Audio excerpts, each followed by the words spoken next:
کہ مقصد مجلس گریہ بر حسینی ہے. یہ سارا اہتمام مولا حسین پر گریہ کے لیے ہوتا ہے. یہ سیاہ کپڑے گریہ بر حسین کے لیے ہیں.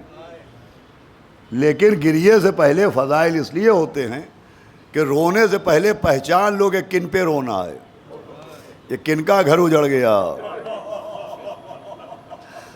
یہ کن کا گھر لوٹ لیا گیا, یہ 28 رجب کو کس نے مدینہ چھوڑ دیا, یہ 2 محرم کو کون کربلا پہنچ گیا, یہ کس کے خیمے نہر کے کنارے سے ہٹا دیے گئے, یہ کس کے سینے میں نیزہ مار دیا گیا, یہ کس کے بازو کاٹ ڈالے گئے, یہ کس کے لاشے پر گھوڑے دوڑائے گئے, یہ کس کے گلے پر نشانہ تاک کے تیر مارا گیا,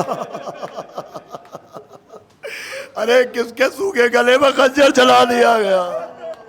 ماشاء اللہ آوازیں بلند ہو گئی. دیکھیں اس مجلس میں کثیر تعداد میں مومنین تو نہیں آتے, لیکن مجھے یقین ہے کہ مادر حسین ضرور آتی ہے, اس لیے کہ سفیر حسین کے یتیموں کا ماتم ہے. اللہ ہم کو آپ کو کربلا معلیٰ کی زیارت سے مشرف کرے. حالات سازگار ہوں, امام رضا اپنے ملک کی حفاظت فرمائیں, امام ضامن آہو تمام مومنین ایران کو اور تمام وہ زائرین جو اس وقت سفر زیارت پر گئے ہوئے تھے ان کو خیر و عافیت کے ساتھ اپنے اپنے گھروں تک پہنچائیں. حق کا بول بالا ہو, باطل کا منہ کالا ہو, امام رضا کا معجزہ جگ ظاہر ہو. جائیں ہم آپ, حالات سازگار ہو جائیں. سب جگہ جاتے ہیں, لیکن جب مسیب جاتے ہیں تو جو دیکھیں شبیہ ہیں, شبیہ کہتے ہیں اس میں جس میں شباہت ہو. اگر شباہت نہیں ہے تو شبیہ نہیں ہے. یہ جو روضہ جناب مسلم ابن عقیل علیہ السلام کے یتیموں سے منسوب ہے یہ شبیہ کہلاتا ہے. ہم آپ جب مسیب جاتے ہیں جہاں اصل روضہ ہے, جہاں اصل قبریں ہیں, تو وہاں بھی آپ جائیے تو وہاں بھی آپ کو بہت کثیر مجمع نظر نہیں آتا ہے. وہاں بھی عجب ویرانی سی نظر آتی ہے, عجب تنہائی سی نظر آتی ہے. اللہ اکبر. اور وہی شباہت آپ کو یہاں بھی ملے گی. اللہ ہمارے اصغر قنطوری صاحب اور ان کے فرزند جناب ابو ذر صاحب اور تمام مومنین جو بیٹھے ہیں ان کی توفیقات میں اضافہ کریں. بڑے مظلوم بچوں کا ماتم ہے. روایتوں میں ہے کہ جناب مسلم ابن عقیل کے 4 بیٹے تھے. انہوں نے اپنے 2 فرزند اپنی زوجہ کے ساتھ امام حسین کے ساتھ روانہ کیے تھے کہ یہ امام حسین کے ساتھ رہیں گے, اور 2 فرزندوں کو اپنے ساتھ لیا تھا. اور پھر 9 ذی الحجہ کا سورج اگا اور مسلم ابن عقیل کوفے کی گلیوں میں شہید کر دیے گئے. جناب مسلم ابن عقیل بھائی سفیر حسین علیہ السلام تھے, ان کو علم تھا, انہیں اندازہ تھا کہ میرے بعد کیا ہونے والا ہے, لہٰذا انہوں نے اپنے بچوں کو اپنے ایک معتبر کے حوالے کیا تھا. مگر یہ بچے قید کر لیے گئے اور زندان میں قید تھے. بھائی بنی ہاشم کے افراد کہیں چلے جائیں, سورج مغرب میں بھی ہو تب بھی اس کی روشنی کی جھلکیاں نظر آتی رہتی ہیں. جناب ابراہیم ابن مسلم اور محمد ابن مسلم جب زندان میں قید تھے تو داروغہ زندان نے دیکھا کہ یہ عجیب بچے ہیں. کھانے کے نام پر انہیں سوکھی روٹی دی جاتی ہے, پانی کے نام پر گرم پانی دیا جاتا ہے, مگر ادھر نماز کا وقت آتا ہے ادھر بچے مصلی بھی جاتے ہیں, تلاوت قرآن کرتے رہتے ہیں. آواز تلاوت سنتے سنتے داروغہ زندان نے بچوں سے پوچھا کہ شہزادو آپ کا تعلق کس گھرانے سے ہے؟ آواز دی جس گھرانے سے پیغمبر اسلام کا تعلق ہے. کہا آپ کا تعارف؟ کہا ہمیں محمد ابن مسلم ابن عقیل کہتے ہیں. جیسے ہی سنا کہ یہ مولا علی کے بھتیجے ہیں, جیسے ہی یہ سنا کہ مولا علی کے بھتیجے کے فرزند ہیں, داروغہ زندان نے ہاتھ جوڑے. کہ حضرت مجھے آپ کی معرفت نہ تھی, مجھ سے بڑی خطا ہو گئی کہ میں آپ کی نگرانی پر مامور تھا, لیکن آج سے آپ اللہ کے سامنے گواہ رہیے گا.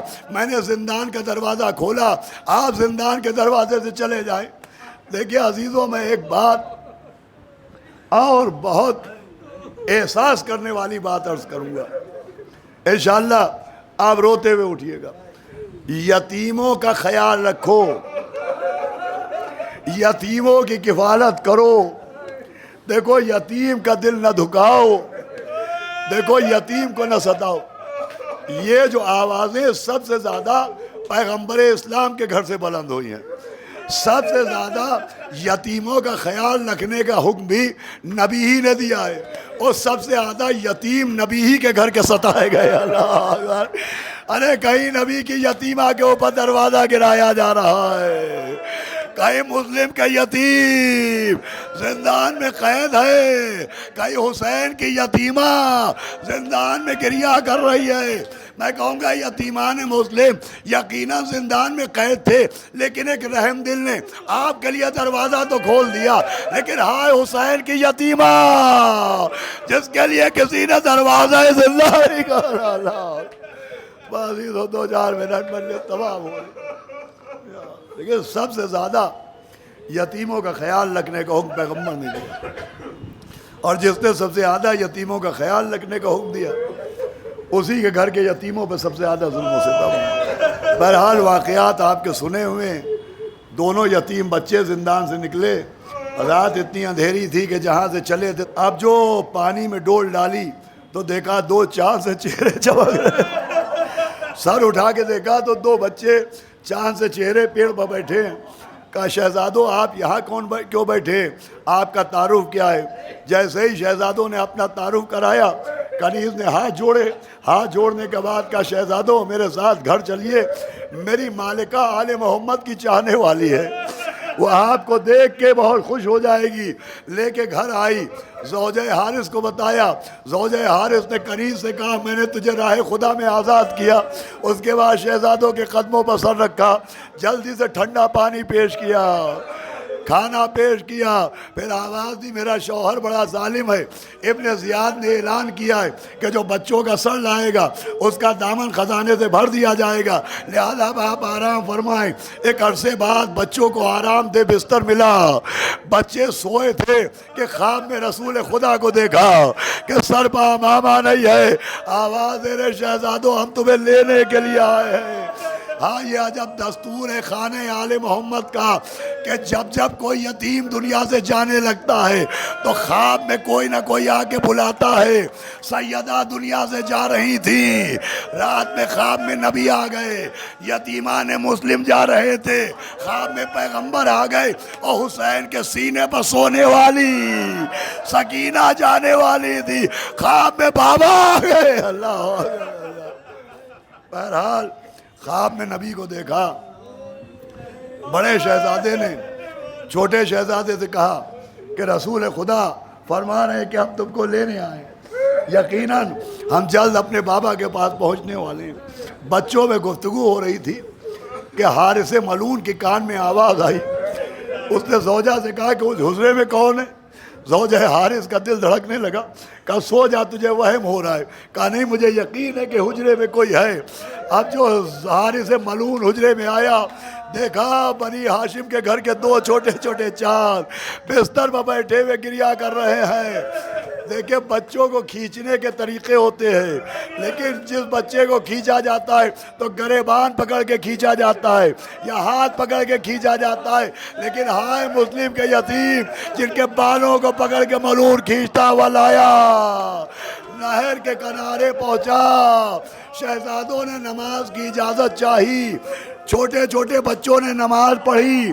جیسے ہی حارث قتل کرنے کے لیے آگے بڑھا، چھوٹا بھائی آگے بڑھا، بڑے بھائی کے گلے پر گلا رکھ لیا، کہے ملعون پہلے مجھے ذبح کر۔ حارث کی تلوار چلی، بچوں کے سر تن سے جدا ہو گئے۔ جب بڑے بھائی کا لاشا نہر میں پھینکا تو روایت ہے کہ لاشا نہر کے ساتھ بہا نہیں، چھوٹے بھائی کا انتظار کرتا رہا۔